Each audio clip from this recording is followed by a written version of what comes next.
Saudara-saudara seiman yang saya kasihi di dalam nama Tuhan Yesus Kristus, tema bulanan bagi kita adalah menerima dan memberlakukan keadilan Allah. Tema mingguannya adalah kesadaran mengucap syukur dan memuliakan Allah. Renungan saya beri judul Kunaikan Syukurku. Saya membaginya di dalam beberapa bagian. Yang pertama, soal permasalahan, pergumulan. Kita dapat melihatnya di ayat yang ke-11 dan 12. Dikatakan dalam perjalanannya ke Yerusalem, Yesus menyusur perbatasan Samaria dan Galilea. Ketika ia memasuki suatu desa, datanglah 10 orang kusta menemui dia. Mereka tinggal berdiri agak jauh.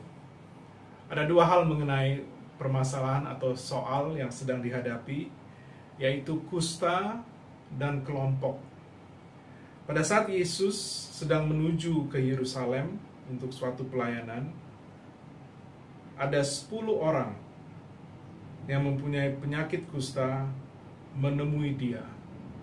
Jadi permasalahannya adalah kusta dan juga permasalahan kelompok dalam arti ada 10 orang yang mempunyai penyakit kusta. Yang kedua, seruan atau permohonan. Kita dapat melihatnya di ayat 12b sampai dengan 13. Mereka tinggal berdiri agak jauh dan berteriak, "Yesus Guru, kasihanilah kami." Ada dua hal mengenai permohonan ini atau seruan ini, serius dan sehati. Firman Tuhan mengatakan mereka tinggal berdiri agak jauh karena saat itu bila mana ada orang atau sekelompok orang yang mempunyai penyakit kusta, pada saat mereka berpapasan atau melihat ada orang-orang yang akan jalan melalui mereka, maka mereka harus berteriak kusta-kusta atau najis-najis. Dan makanya dalam pembacaan kita pun dikatakan mereka tinggal berdiri agak jauh. Tetapi kalimat berikutnya di ayat 13 dikatakan dan berteriak. Berteriak menunjukkan paling tidak keseriusan hati. Ada satu hal yang sangat penting yang ingin mereka katakan kepada Tuhan Yesus.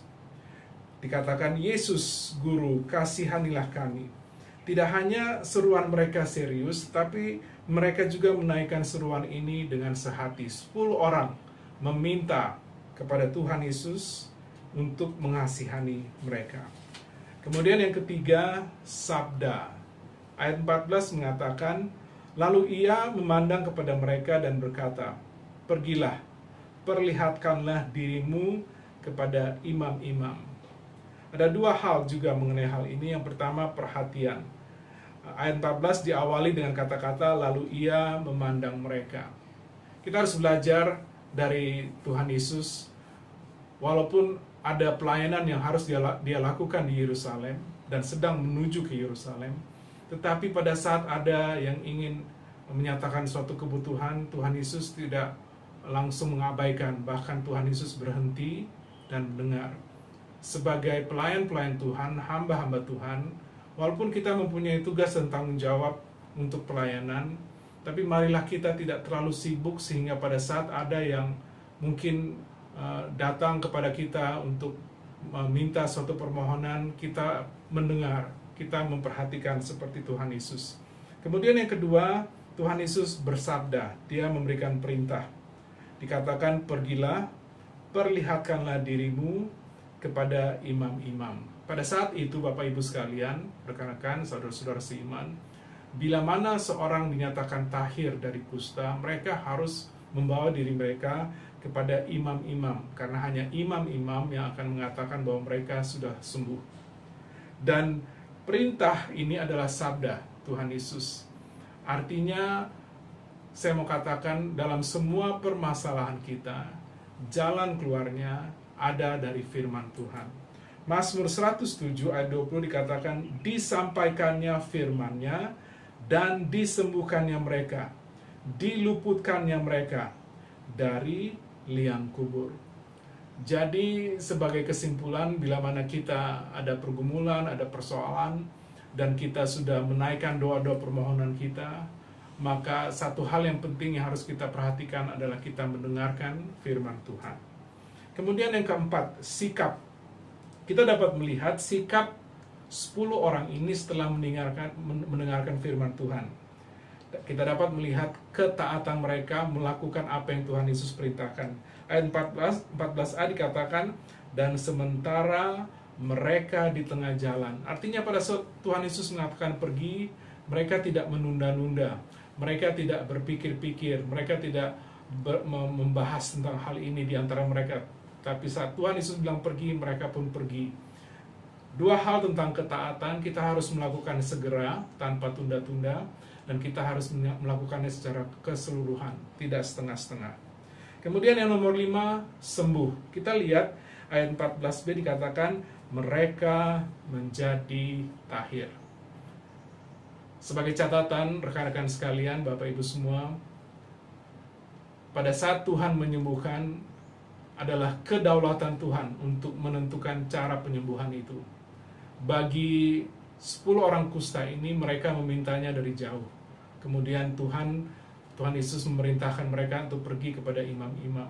Tuhan Yesus dapat saja memegang tubuh mereka, atau mata mereka, atau tangan mereka untuk menyembuhkan secara instan. Tapi proses penyembuhan itu sendiri ada dalam kedaulatan Tuhan. Tugas kita hanya untuk mentaati. Dan saat ini kita dapat lihat bahwa mereka menjadi tahir. Kemudian yang keenam, syukur. Kita dapat melihat ayat 15 dan 16, seorang dari mereka ketika melihat bahwa ia telah sembuh, kembali sambil memuliakan Allah dengan suara nyaring.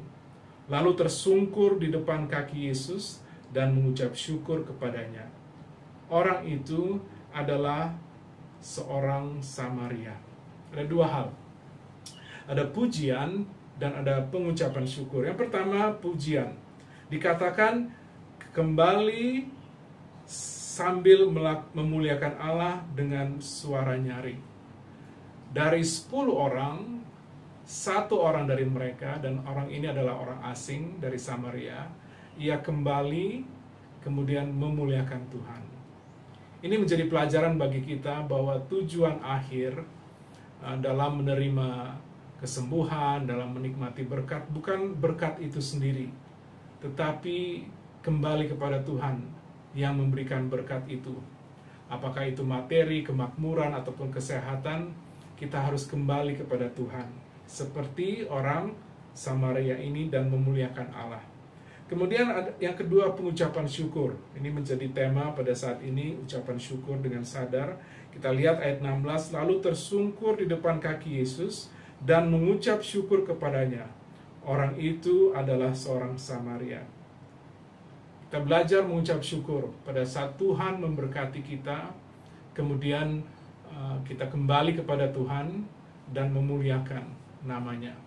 Pertanyaan bagi saya, untuk kita semua, bagaimana jika kita meminta, kita berseru, tetapi Tuhan tidak menyembuhkan? Saya mau mengingatkan bahwa kita harus juga belajar mengucap syukur. Firman Tuhan dari 1 Tesalonika 5 ayat 18 mengatakan, mengucap syukurlah dalam segala hal, sebab itulah yang dikehendaki Allah di dalam Kristus Yesus bagi kamu. Kita tidak mengucap syukur untuk segala hal. Kita mengucap syukur dalam segala hal. Kita tidak mengucap syukur untuk COVID-19. Tetapi dalam menghadapi COVID-19, di mana dari awal Maret tahun 2020 sampai saat ini, bahkan saat ini pandemi itu semakin meluas, banyak yang terjangkit, banyak yang meninggal. Kita sudah berdoa, tetapi Tuhan belum mengangkat COVID ini dari hadapan kita. Kita harus belajar mengucap syukur karena firman Tuhan mengatakan 1 Tesalonika 5 ayat 18, mengucap syukurlah dalam segala hal, sebab itulah yang dikehendaki Allah dalam Kristus Yesus bagi kamu. Kemudian ada satu ayat referensi lain, Roma 8 ayat 28, dikatakan, kita tahu sekarang bahwa Allah turut bekerja dalam segala sesuatu untuk mendatangkan kebaikan bagi mereka yang mengasihi Dia, yaitu bagi mereka yang terpanggil sesuai dengan rencana Allah. Jadi kalau dari Tesalonika kita mengucap syukur dalam segala hal, maka Roma mengingatkan kita bahwa Tuhan bekerja dalam segala hal untuk mendatangkan kebaikan bagi mereka yang mengasihi Dia. Jadi kesimpulan dalam hal ini seperti orang Samaria yang kembali memuliakan Tuhan dan mengucap syukur, mari kita belajar mengucap syukur untuk kebaikan-kebaikan Tuhan dalam kehidupan kita. Dan satu hal, orang ini kembali memuliakan Tuhan Yesus sebagai Allah yang mampu menyembuhkan, yang mampu memulihkan. Kemudian yang nomor 7, yang terakhir selamat. Ayat 17-19 berbunyi, lalu Yesus berkata, bukankah ke-10 orang tadi semuanya telah menjadi tahir? Di manakah yang 9 orang itu? Tidak adakah di antara mereka yang kembali untuk memuliakan Allah, selain daripada orang asing ini?